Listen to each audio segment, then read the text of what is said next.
नाम आनंद आचार्य है।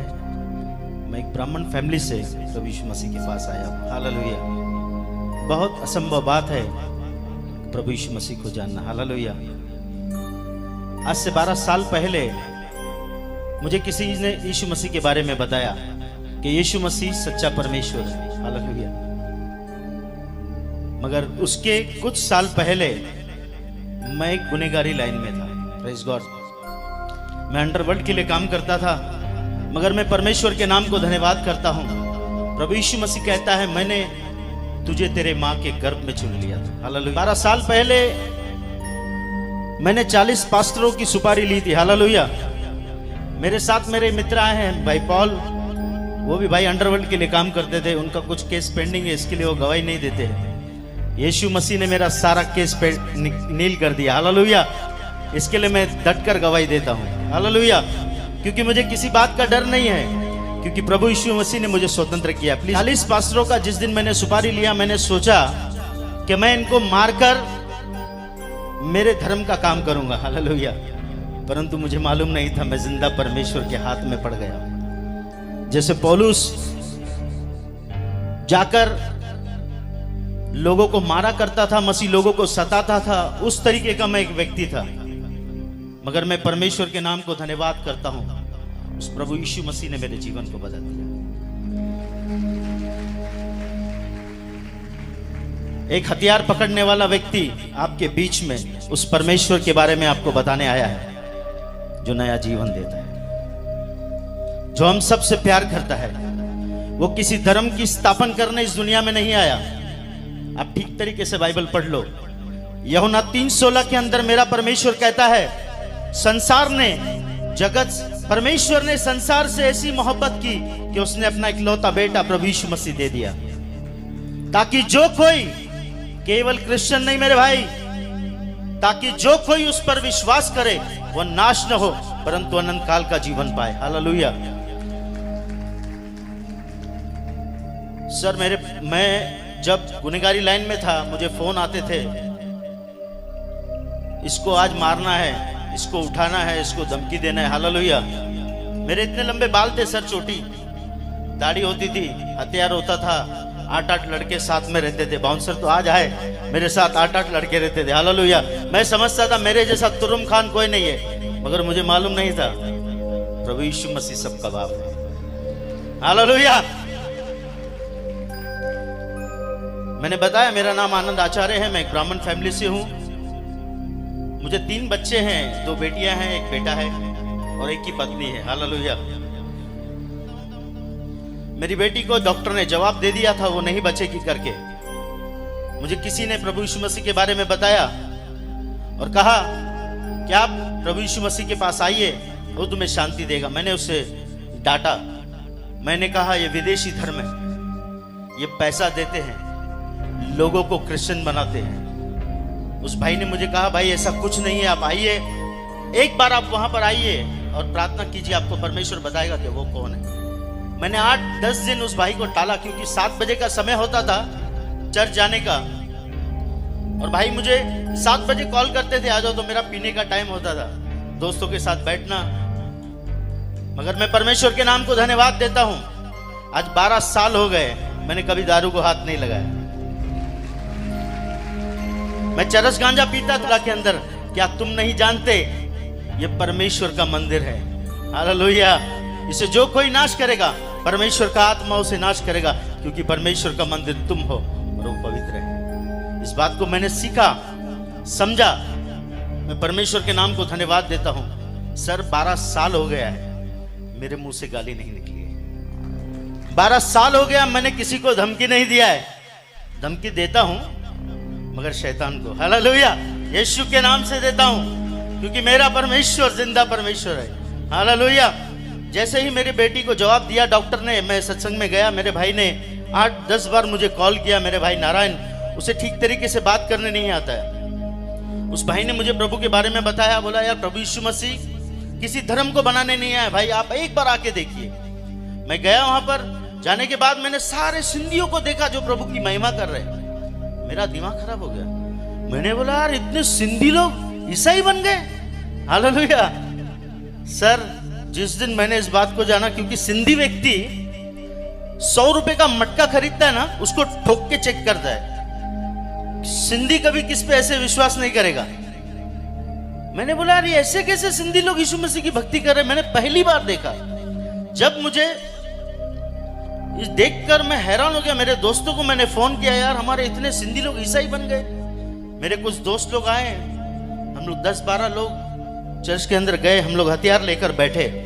हमने कहा यदि ये हमारे धर्म के बारे में कुछ बोलते हैं हम इन्हें मारेंगे। हालेलुया। मगर मुझे मालूम नहीं था मैं किस परमेश्वर से डीलिंग कर रहा हूं। वो जिंदा है, वो हमसे प्यार करता है। आज भी यदि कोई विरोधी इस बात को सुन रहा है तो मैं उसे बताना चाहता हूं, मेरे भाई, परमेश्वर प्रभु यीशु मसीह तुझसे बहुत प्यार करता है। वो तेरे जात और धर्म को बदलने नहीं, वो तेरे जिंदगी को बदलने आया है। सर, उस दिन मैं चर्च में गया। चर्च में एक वचन चला। मेरे दोस्त लोग मुझको छोड़कर चले गए और मुझे कहा कि चर्च पर तू वॉच रखना, ये लोग जिस दिन हमारे मजहब के बारे में बोलेंगे हम इसे तोड़ देंगे चर्च को। हालेलुया। मगर मैं परमेश्वर के नाम को धन्यवाद करता हूं। उस दिन वचन चला, परमेश्वर प्रभु यीशु मसीह कहता है मेरे चेले मुझसे बढ़कर काम करेंगे। यदि वो बीमारों पर हाथ रखेंगे बीमार स्वस्थ हो जाएंगे। मैंने इस वचन को लिया, घर पर गया, मेरी बेटी के छाती पर हाथ रखा। मैंने बोला प्रभु यीशु मसीह अगर आप जिंदा है मेरी बच्ची को बचाइए, मैं मेरा जीवन आपको दे दूंगा। मेरी बेटी दूसरे दिन उठी, वो उल्टी करती थी, कुछ भी खाती थी उल्टी करती थी। मेरी पत्नी ने उसको बिस्किट खिलाया, दूसरे दिन दाल चावल खिलाया, उसने खा लिया। ऐसा करते करते 3 दिन के बाद मेरी पत्नी ने मुझे बताया ये जो कुछ भी खा रही है उल्टी नहीं कर रही। सडनली मुझे याद आया मैंने प्रभु यीशु मसीह से प्रार्थना की थी, मैंने यीशु मसीह को गाली दिया, मैंने यीशु मसीह के लोगों को मारा, मगर वो परमेश्वर मुझसे प्यार करता था। उसका प्रेम अनोखा है। मैं परमेश्वर के नाम को धन्यवाद देता हूं। चर्च, आपको उत्साहित करना चाहता हूं, आज शोलापुर के अंदर मेरे जैसे आनंद घूम रहे हैं। मेरे जैसे, मेरा नाम आनंद है मगर मुझे गुनहगारी लाइन में मुन्ना कहा जाता था। हालेलुया।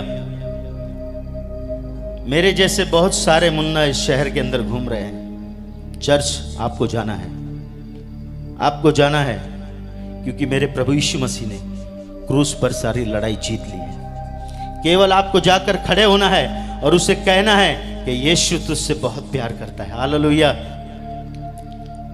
समय आ चुका है क्योंकि मेरा प्रभु यीशु मसीह आने वाला है। 12-15 साल पहले मैं बोलता था यार यीशु मसीह में जाने से पैसा मिलता है। हालेलुया। यहां पर भी बोलते हैं, शोलापुर में बोलते हैं कि नहीं? यीशु मसीह में जाने से कितना बोलते हैं? 1 लाख 2 लाख। हालेलुया। जैसे मैं प्रभु में आया मेरा जीवन प्रभु ने बदल दिया। मेरे घर में ब्लेसिंग आना स्टार्ट हो गई, मेरे जीवन में ब्लेसिंग आना स्टार्ट हो गई। आज वो जो पैसे मेरे बचते हैं मैं बच्चों के लिए, मेरे लिए गुटखा तंबाकू नहीं लेकर जाता हूं, मेरे बच्चों के लिए मैं काजू बादाम लेकर जाता हूं। हालेलुया। सर, उस बात को आप ध्यान रखना कि प्रभु यीशु मसीह किसी का धर्म बदलने नहीं आया, वो मनुष्य को परमेश्वर से मिलाने इस दुनिया में आया है। हालेलुया। हमारा भारत देश बहुत अच्छा देश है, बहुत अच्छे लोग रहते हैं यहाँ पर। उन लोगों को सत्य जानने की जरूरत है। चर्च, सत्य आपके पास है।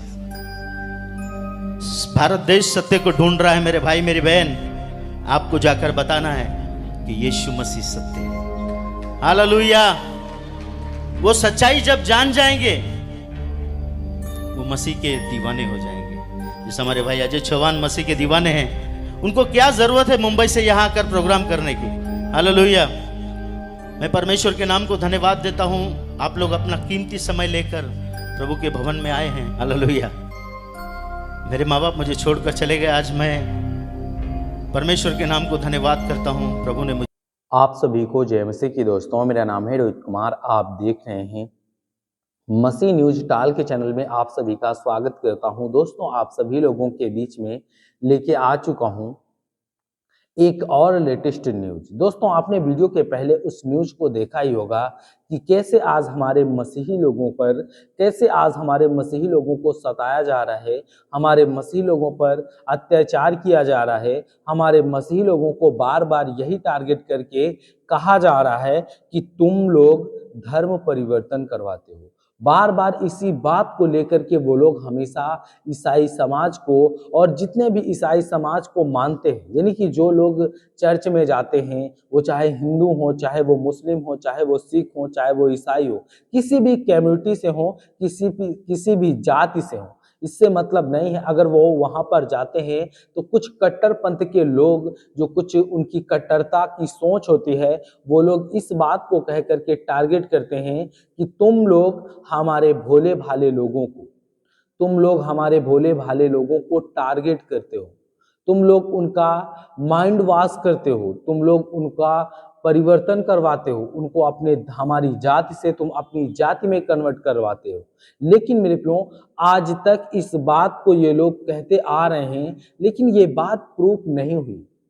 कोर्ट ने इस बात को साफ साफ से इनकार भी किया है। लेकिन आज कुछ ऐसे मनुवादी लोग हैं, कुछ ऐसे कट्टरता के लोग हैं जिनकी सोच में नफरत और जिनकी सोच में अपने धर्म को बढ़ाने के लिए किसी धर्म को नीचा गिराने की कोशिश करने की सोच होती है, वो लोग हमेशा ऐसी कट्टरता की बात करते हैं। लेकिन मेरे प्रियो, मैं आप सभी लोगों से कहना चाहता हूं कि आप लोगों को अपने जीवन में अपने आप से और अपने आप को सुरक्षित रख करके और अपने आप को सभी सामाजिक स्तर में रह करके हमें सभी धर्मों का सम्मान करना चाहिए। और जो लोग ये धर्म को, अपने धर्म को ऊंचा दिखाने के लिए किसी धर्म को नीचा दिखाते हैं, वो लोग एक इंसानियत के दौर पे नहीं रहते। लेकिन मेरे प्रियो, मैं आपको कहना चाहता हूं कि आज हमारे मसीह सताओ और मसीह लोगों पर इतना अत्याचार क्यों हो रहा है? क्योंकि दोस्तों, वहां पर जितने भी लोग होते हैं, जैसे कि शराबी होते हैं, जुआ खेलते हैं, व्यभिचार करते हैं, तमाम प्रकार की उनके जीवन में चीजें रहती हैं। लेकिन परमेश्वर उनके जीवन को कैसे परिवर्तन करता है? यानी कि जैसे कि हमारे जीवन में बहुत गलत काम थे, हमने बहुत गलत काम किए, हम चोरी किए या तमाम ऐसी चीजें की, और अचानक हम अपने जीवन में बदलाव ला लें तो उसे परिवर्तन कहा जाता है। और परिवर्तन के बारे में जब हम अपने जीवन में परिवर्तन कर लेते हैं तो कुछ कट्टरपंथ के लोग कहते हैं कि इसने धर्म परिवर्तन कर लिया। लेकिन आज ऐसा नहीं है, आज ऐसा नहीं है। लोग अपना धर्म परिवर्तन नहीं करते हैं।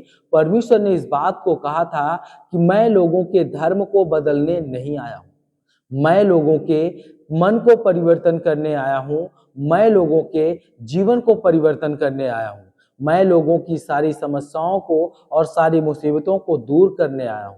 बस तुम मेरे वचनों पर अमल करो और मेरे वचनों के तहत अपने जीवन को व्यतीत करो, और वो सर्वशक्तिमान परमेश्वर आपके जीवन को बदलेगा। वो आपके जीवन की सारी समस्याओं को और सारी प्रॉब्लमों को दूर करेगा। मेरे प्रियो, हमें अपने जीवन में हारना नहीं है, क्योंकि मसीही लोगों के जीवन में हमेशा ही अत्याचार हुआ है। क्योंकि दोस्तों, चाहे वो राजा सुलेमान के जीवन में हो, चाहे वो दानियेल के जीवन में हो, जितने भी आज परमेश्वर के दास हैं या परमेश्वर के अनुयायी हैं, उन लोगों के जीवन में काफी समस्याओं का उनको सामना करना पड़ा था। तो वैसे ही हमें भी सामना करना पड़ेगा। बस हमें अपने विरोधियों के लिए प्रार्थना करना होगा, हमें अपने विरोधियों के वचनों को हमें अपने विरोधियों के लिए प्रार्थना करना चाहिए कि हे सर्वशक्तिमान